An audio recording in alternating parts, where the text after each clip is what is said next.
pasa. Amigos, buenas tardes, buenas noches, buenos días. El mundo no tiene horario, pero qué gusto de estar de nuevo con ustedes. Y el tema de hoy es la Pascua. La Pascua, ay, cómo se habla de la Pascua y a veces me hago bolas y no entiendo qué es la Pascua. Porque la Semana Santa es una preparación para la Pascua y luego viene la Semana de Pascua y luego me dicen que Cristo en nuestra Pascua fue inmolado y luego me hablan de que en Navidad me dicen, en lugar de decirme Feliz Navidad, dicen Felices Pascuas de Navidad y me hacen bolas. Yo no entiendo eso de tantas Pascuas y el programa es para ver si aclaramos eso de la Pascua, para ver qué cosa es la Pascua. Bueno, es que hay dos Pascuas, la Pascua cristiana, la Pascua judía, la Pascua humana, que es la Pascua judía, y la Pascua divina, que es la Pascua cristiana. Ya me acabaste ahora sí de complicar, ahora ya entiendo menos. Entonces la Pascua son dos Pascuas, hay una Pascua judía y una Pascua cristiana. No, la Pascua judía es la Pascua humana, eso nos recuerda por lo que sucedió hace alrededor de 1250 años antes de Jesucristo. O sea que hace 3250 años.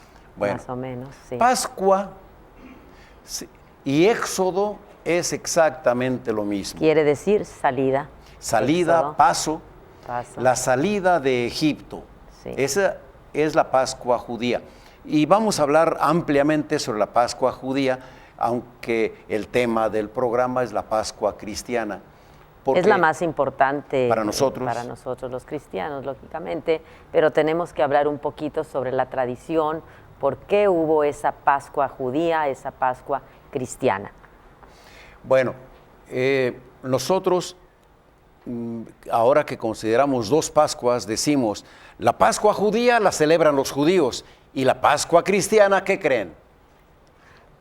Pues los cristianos celebramos las dos Pascuas. Por esa razón el programa debe de hablar de la Pascua judía y de la Pascua cristiana, porque nuestro Señor Jesucristo en la última cena estaba cenando la Pascua judía. Él era judío, él es judío, descendiente de Abraham, de la tribu de Judá.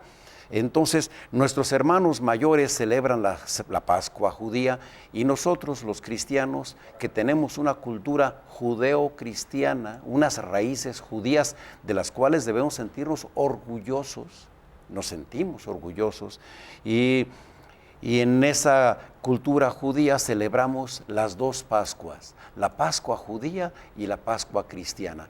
Vamos a hablar en la primera parte del programa sobre la Pascua judía y en la segunda parte hablaremos de la Pascua cristiana. Entonces, vámonos a hace 3250 años. Era el año de 1250 antes de Cristo. Estamos en Egipto, unas pirámides preciosas, un río impresionante que cruza un desierto y en ese país vivían pues los egipcios.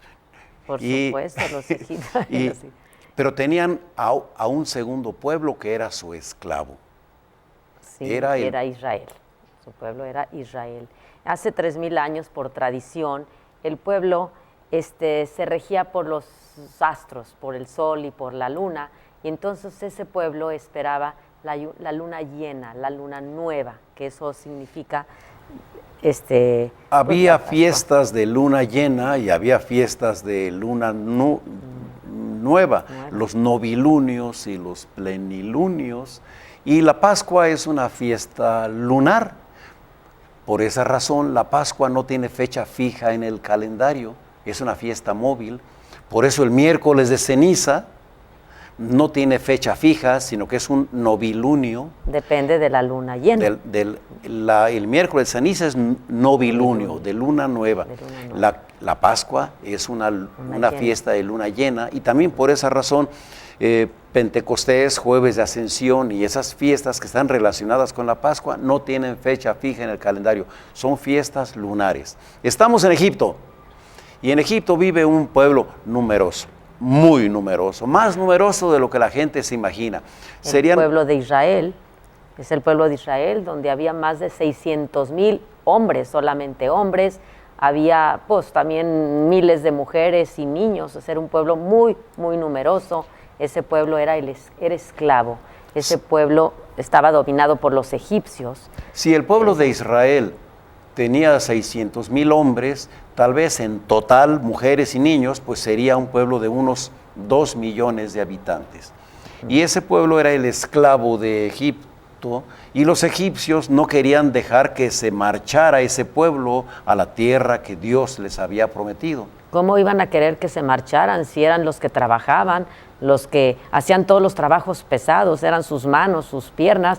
Los egipcios vivían cómodamente porque tenían a sus esclavos que les resolvían todos los problemas laborales y de todo tipo, eran sus servidores. Entonces ellos pues estaban buscando el momento de poder salir de esa esclavitud. Así fue como sucedió. Dios les había prometido una tierra y ellos querían irse a la tierra prometida. Y los egipcios no los dejaban ir porque pues, ellos son los que ordeñaban las vacas y los que barrían las casas y los que lavaban los platos y los que sembraban los campos y los que acarreaban el agua. Entonces, pues, qué esperanzas que los egipcios los dejaran ir, eran esclavos. Y Dios se compadece de aquel pueblo y un día escoge a un hombre sacerdotal. Llamado Moisés, que venía de la tribu de Leví y era sacerdotal, la tribu sacerdotal levita, era un gran hombre escogido por Dios y de él se vale para poder sacar ese pueblo de Israel de Egipto. En este año sacerdotal conviene que pongamos el énfasis en los levitas de nuestros hermanos mayores. Israel tuvo 12 hijos, que son las 12 tribus de Israel. Y eso fue como por el 1700 antes de Cristo, Israel. Y este Israel, uno de sus hijos, se llamó Leví.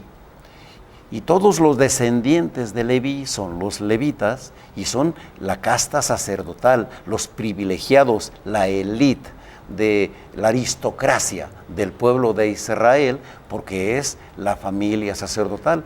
Todos los primogénitos varones de la tribu de Leví son sacerdotes, son ministros religiosos desde hace 3,700 años. Así de grande es la cultura que hemos heredado de nuestros hermanos mayores. Dentro del pueblo de Israel y dentro de la tribu de Leví nació un niño que fue rescatado de las aguas, precisamente se llamaba Moisés. Fue rescatado de las aguas porque lo quisieron salvar precisamente y lo pusieron en una canasta en el río. ¿Cuál era el río? Nilo, por supuesto. Y una egipcia, una esclava, creo que fue la que lo recogió y la llevó ante el emperador, o quién era la hija del faraón. La hija del faraón, y la hija del faraón adopta aquel niño llamado Moisés y crece como si fuera su hijo, lo adopta. En la corte de los egipcios no les gustaba Moisés, pues porque era de raza esclava, era inferior, no era egipcio, era judío. Y, o sea, israelita para ser más propios. Entonces, se formó ahí, los 40 primeros años de su vida estuvieron precisamente con el faraón, creció allí, ahí tuvo su cultura y su preparación. Era un hombre educado. Los israelitas siempre han sido un pueblo educado. Los israelitas desde aquellos tiempos, todos los israelitas sabían leer y escribir. Entonces, pues de ahí viene su éxito y hasta el presente, que son 15 millones de israelitas en el mundo. Y muy son inteligentes, muy cultos, más muy que preparados. Inteligentes, parece que son de inteligencia estándar, normal, común, pero todos son bilingües.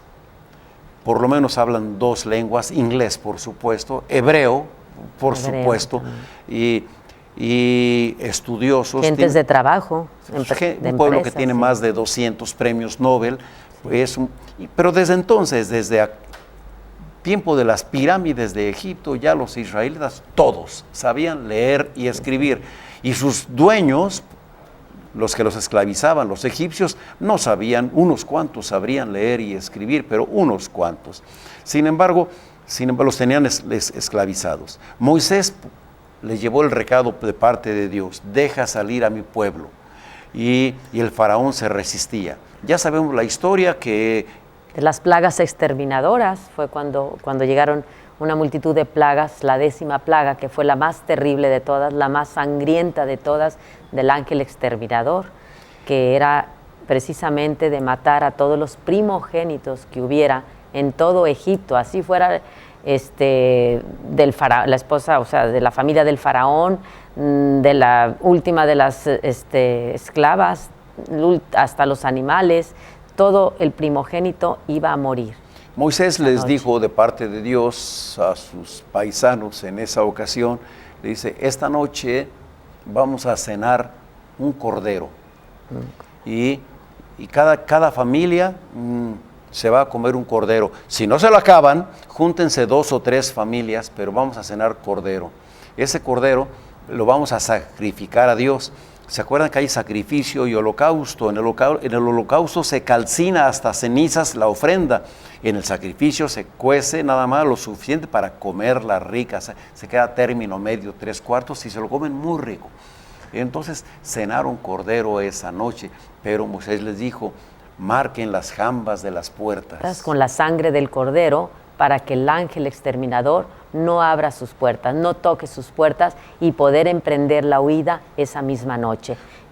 Porque les dijo: esta noche voy a mandar un ángel exterminador y van a morir todos los primogénitos de Egipto. La casa que no esté marcada con la sangre del cordero pascual, esa casa va a entrar el ángel y va a matar a los primogénitos de esa casa, de personas y de animales.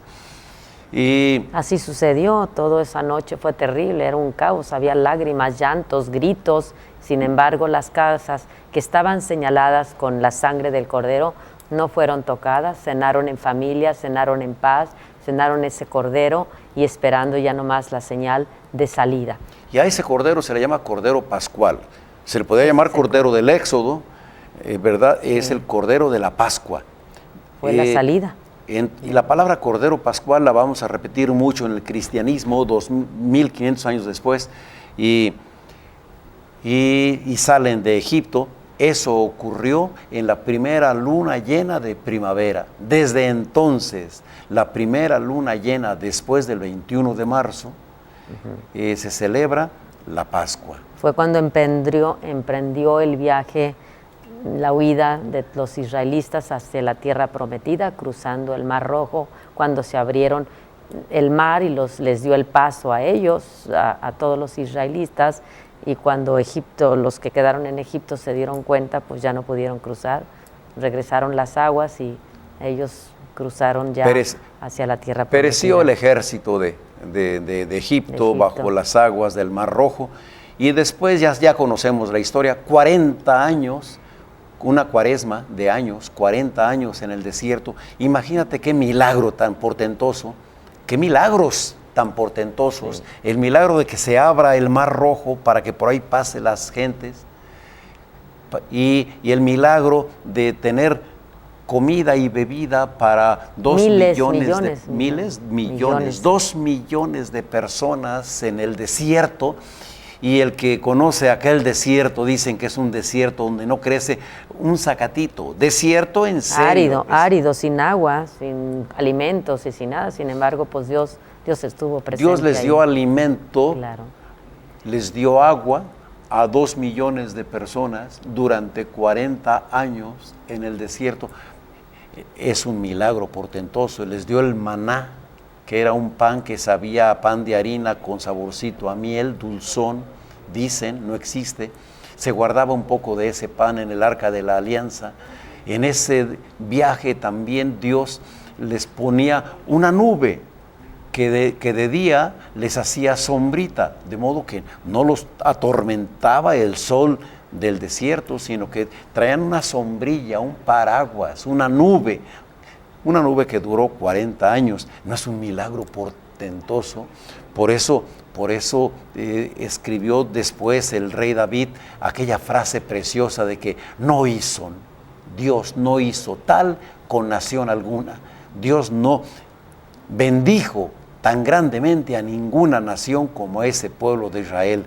En latín se dice non fecit taliter omni nationi. Años después, su santidad el Papa iba a aplicar esa misma frase a la Virgen de Guadalupe. Cuando ve los portentos de la aparición de la Virgen, dijo, non fecit taliter omni natione. Nunca había hecho cosas tan grandes con ningún otro pueblo. Entonces, durante 40 años, Dios los protege, los alimenta y los conduce a través del desierto hasta la tierra prometida. Y entran a la tierra prometida por Jericó. ¿Cuál es la tierra prometida? Pues Israel. Así se llama actualmente el país. Hace 50 años que no existía Israel. Hace 50 años que era Palestina, pero ahora ya ha vuelto a existir de nuevo el Estado de Israel. Hay un río, el río Jordán, aquel río donde San Juan Bautista, aquel río donde fue bautizado el Señor Jesucristo, nuestro Señor Jesucristo. Entonces, llegan al río Jordán y cruzan el río Jordán para llegar a la tierra prometida. La primera ciudad que conquistaron, Jericó. Todavía existe la ciudad de Jericó. Pero para llegar a Jericó, para cruzar el río Jordán, las aguas del río Jordán se abrieron, igual que se abrió el Mar Rojo 40 años antes.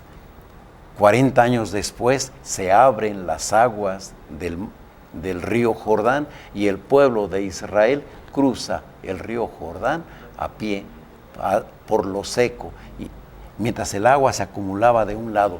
¡Qué portentos tan grandes! Milagros portentosos que solamente nuestro Señor puede lograr. Entonces, ese es el éxodo, la salida milagrosa, portentosa de nuestros hermanos mayores.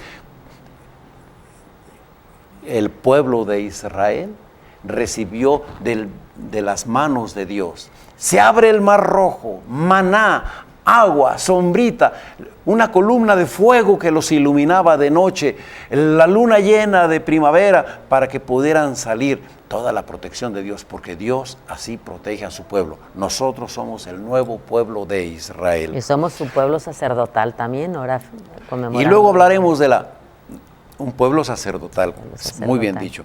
Y luego hablaremos en la segunda parte de la Pascua cristiana, en la que Pascua divina. Ahí, así como en la Pascua humana se hablaba de Moisés, en la Pascua divina hablaremos de nuestro Señor Jesucristo y de la pasión y de esas cosas. De lo que en cada Sagrada Misa conmemoramos el Cordero Pascual, precisamente el Cordero Divino, el Cordero de Dios. Vamos a hablar de eso. Y en Semana Santa, principalmente en aquellas procesiones de Semana Santa, y principalmente en España, se acostumbra mucho decir saetas. Saeta quiere decir flecha. Saeta es flecha, pero también saeta es piropo, jaculatoria. Una palabra hermosa para una persona es una saeta.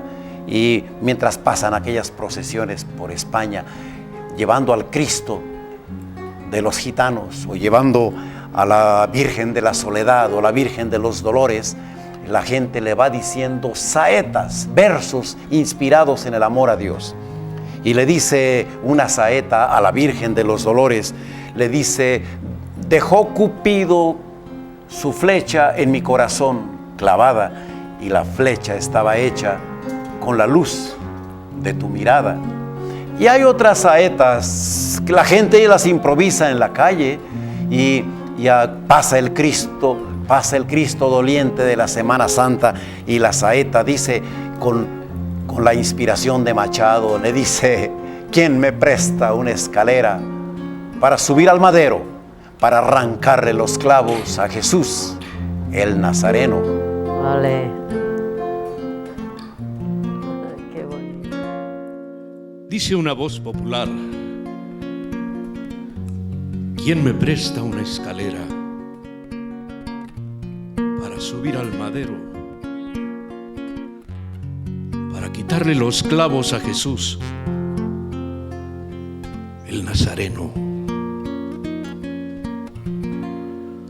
O la saeta, el cantar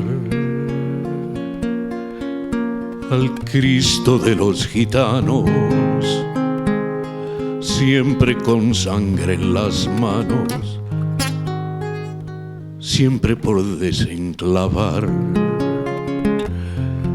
Cantar del pueblo andaluz, que todas las primaveras anda pidiendo escaleras para subir a la cruz. Cantar de la tierra mía, que echa flores al Jesús de la agonía, y es la fe de mis mayores.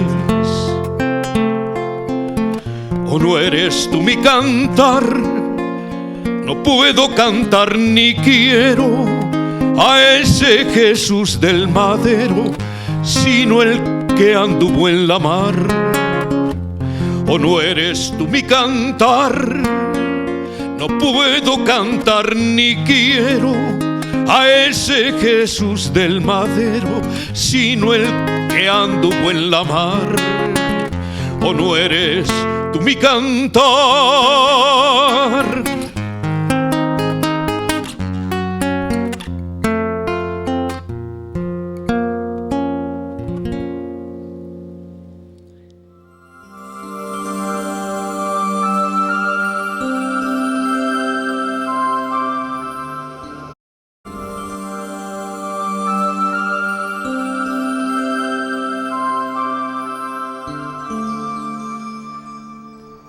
Continuamos conversando acerca de la Pascua y entonces ya vimos que la Pascua es el éxodo, es la salida de Egipto.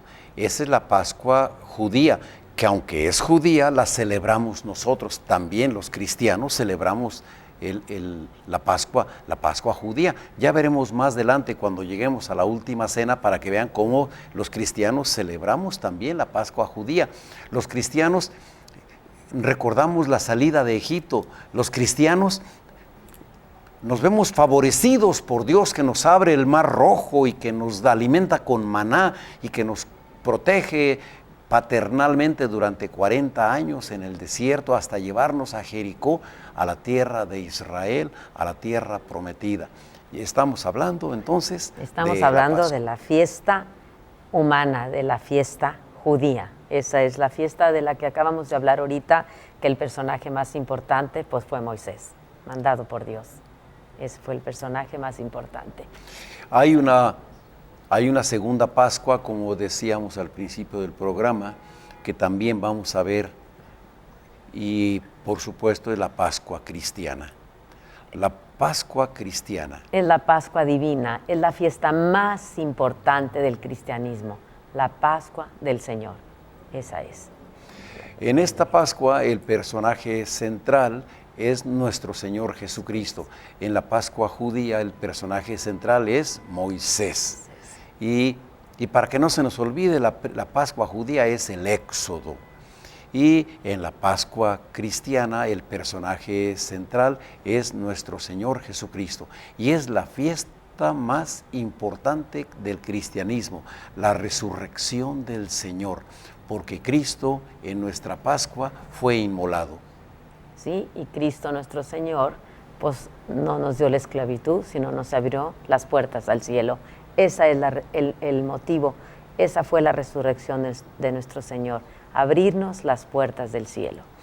La Pascua cristiana tiene un paralelismo precioso con la Pascua judía, por eso celebramos las dos, porque así como Moisés sacó al pueblo de Israel de Egipto, nosotros, la iglesia, somos el nuevo pueblo de Israel.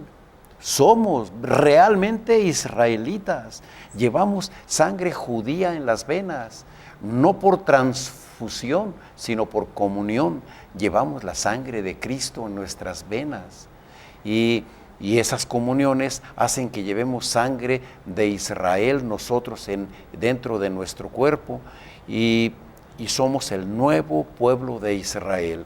Y el nuevo pueblo de Israel se alegra muchísimo celebrando las dos Pascuas, la Pascua de Moisés, el Éxodo, y la Pascua de Cristo, la resurrección de Cristo. Fíjate que estoy adelantándome, no hablo de la muerte, no hablo del Calvario, hablo de la resurrección. Bueno, es que realmente es una fiesta impresionantemente bella, porque Jesús desde el cielo, desde muchos años atrás, de muchos siglos atrás, fue preparando ese momento, fue preparando cómo nos iba a rescatar del pecado, cómo fue a través de los profetas, cómo fue llevando el conocimiento de que un Mesías, de que alguien iba a venir a nacer, a morir y sobre todo a resucitar para darnos el cielo. Qué bueno que hablas de resurrección, porque siempre que hablemos de la muerte de Cristo, hablemos también de la resurrección. Siempre que hablemos de la cruz y del Gólgota, hablemos también del domingo de resurrección. Y el Mesías vino a rescatarnos de la esclavitud, así como Moisés vino a rescatar a nuestros hermanos mayores de la esclavitud de Egipto. Cristo vino a rescatarnos de la esclavitud del demonio, la esclavitud del pecado.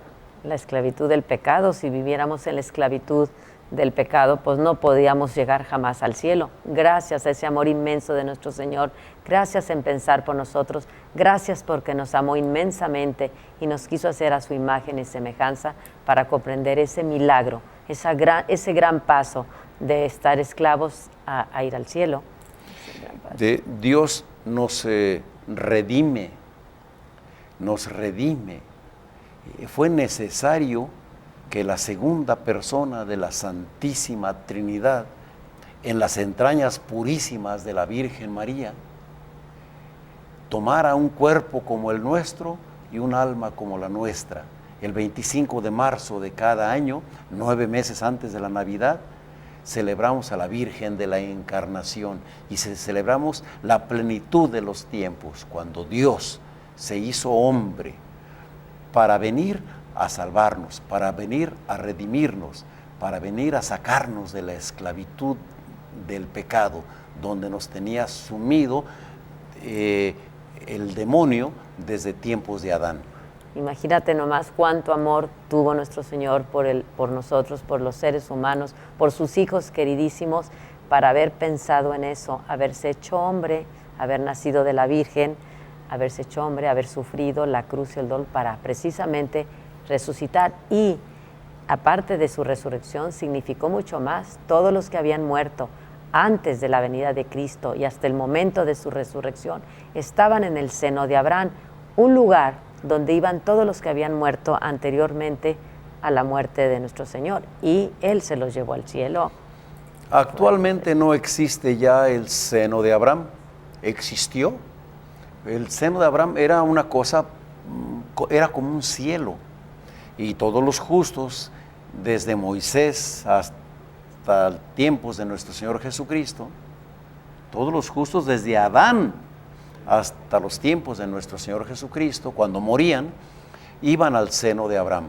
Era una especie de cielo donde eran inmensamente felices, algo así como más felices que en la tierra, por supuesto, como 1,000,000 de veces más felices que en la tierra, pero no tenía la visión beatífica. Era una sala de espera, no era el cielo donde Dios habita, y aunque eran muy felices, pues su felicidad era incompleta, pero porque no veían a Dios. Pero tenían la filiación divina. Yo pienso que esa filiación divina, por eso fue que Jesús los rescató, Dios los rescató, porque eran sus hijos también.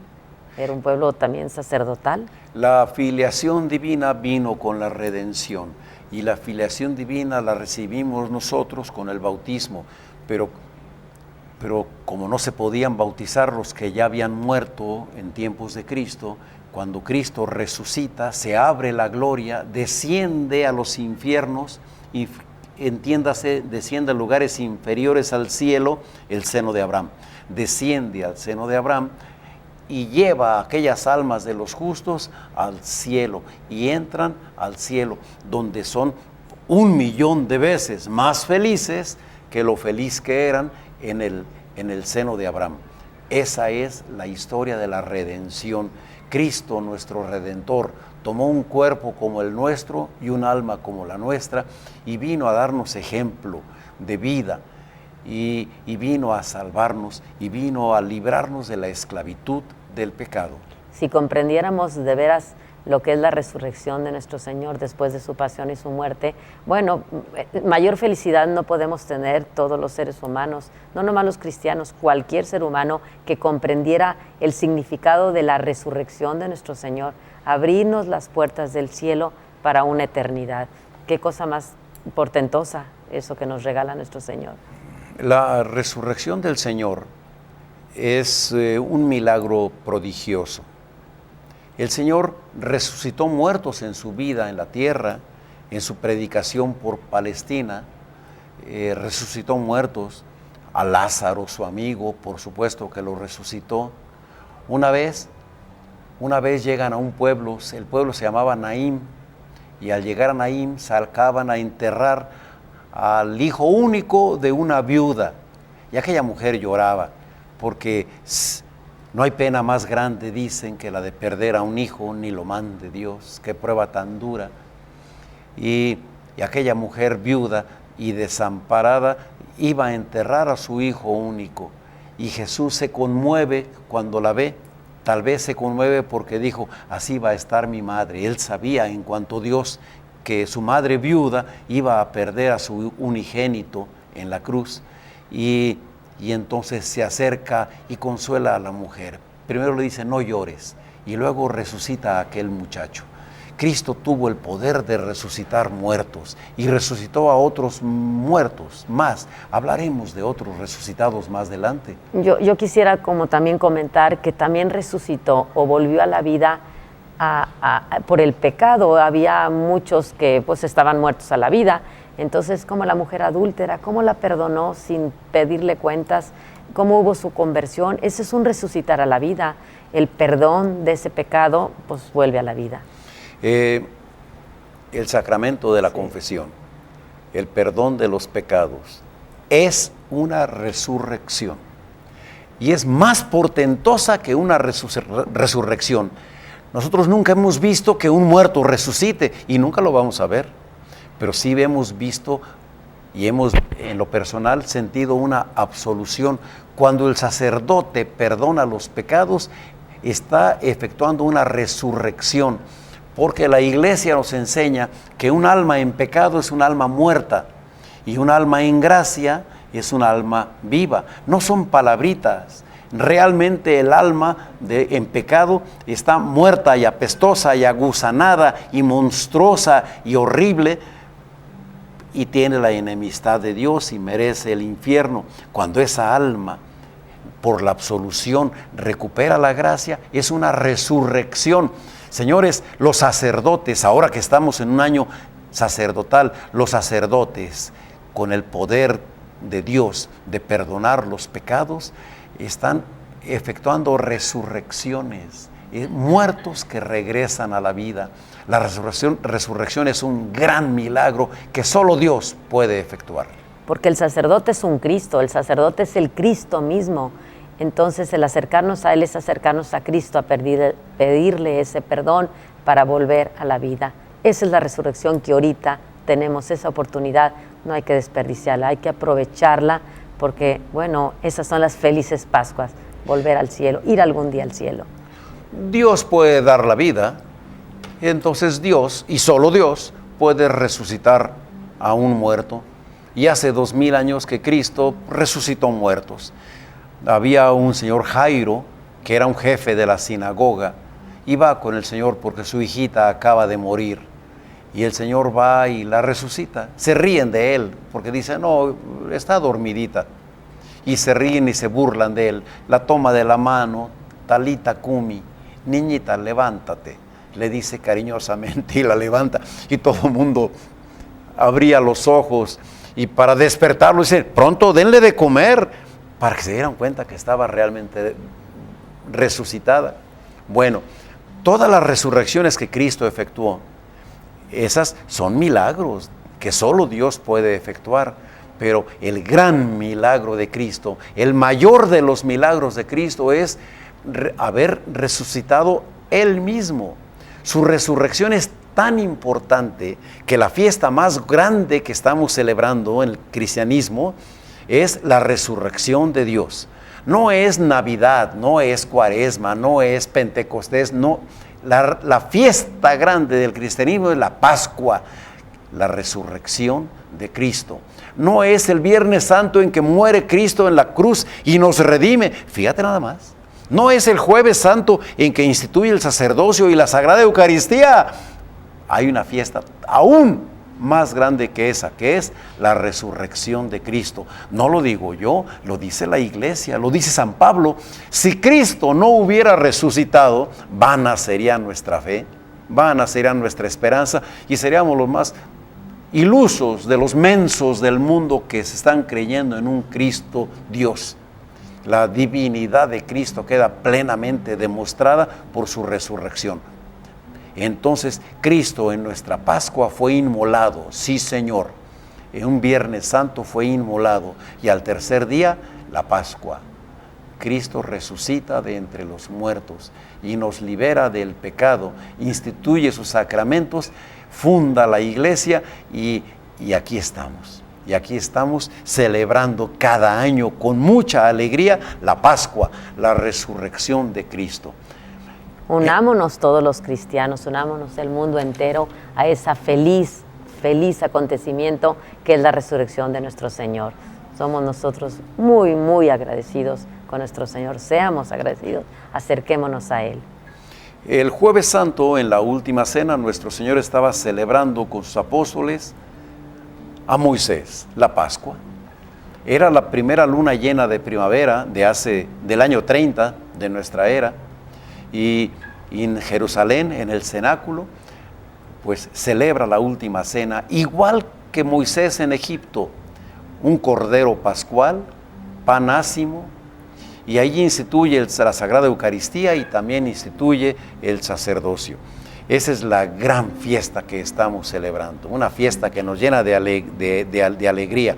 Bueno, pues vamos a hacer un breve paréntesis, regresamos con ustedes, pero vamos a pedirle a Fernando que nos cante. Hay una región de México, el Mayab, Yucatán, donde está la gente más linda y más romántica de México, las canciones más románticas y hermosas. Las trovas yucatecas.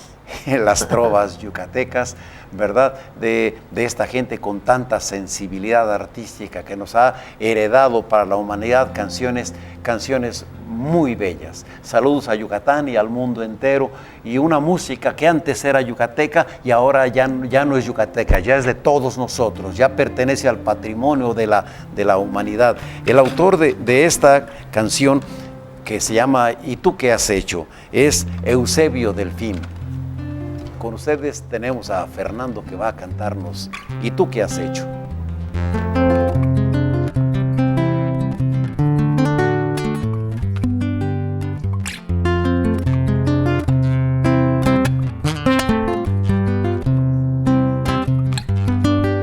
En el tronco de un árbol, una niña grabó su nombre henchida de placer, y el árbol conmovido ahí en su seno a la niña una flor dejó caer. En el tronco de un árbol una niña grabó su nombre henchida de placer, y el árbol conmovido allí en su seno a la niña una flor dejó caer. Yo soy el árbol conmovido y triste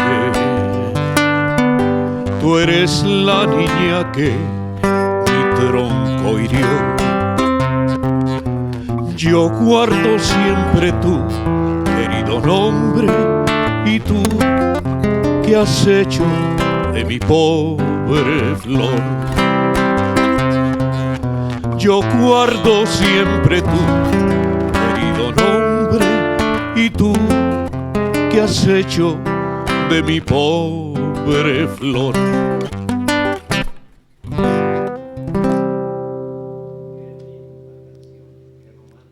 Inspirada.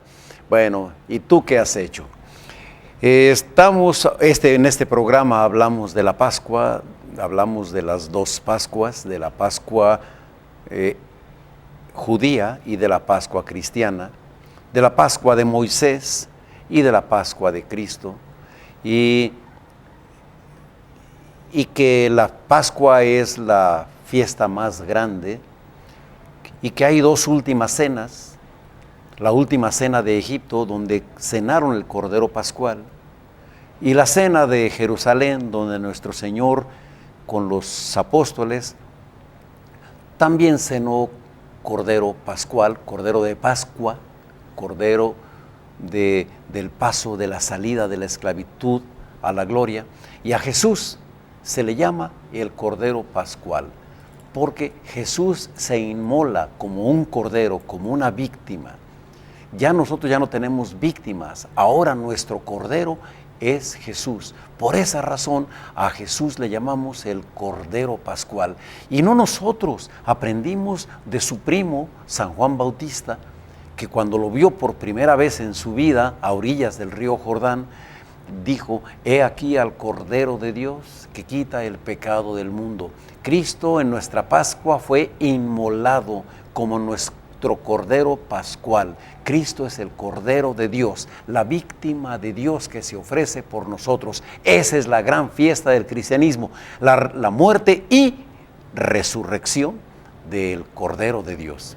Solemos decir también felices Pascuas en la Navidad. ¿Y por qué? Bueno, porque festejamos el aniversario del Cordero Pascual, que es Dios mismo. Por eso decimos felices Pascuas también en la Navidad. Ahí estamos, en Navidad estamos celebrando el nacimiento del Cordero Pascual, pero eso causa un poquito de confusión y hace que la gente se enrede un poquito con el significado de la Pascua. La Pascua es la resurrección del Señor y es la fiesta más grande del cristianismo. Amigos, muchas gracias y a celebrar con mucha alegría, con alegría y fiesta, la resurrección del Señor. Señores, felices Pascuas. Felices Pascuas para todos.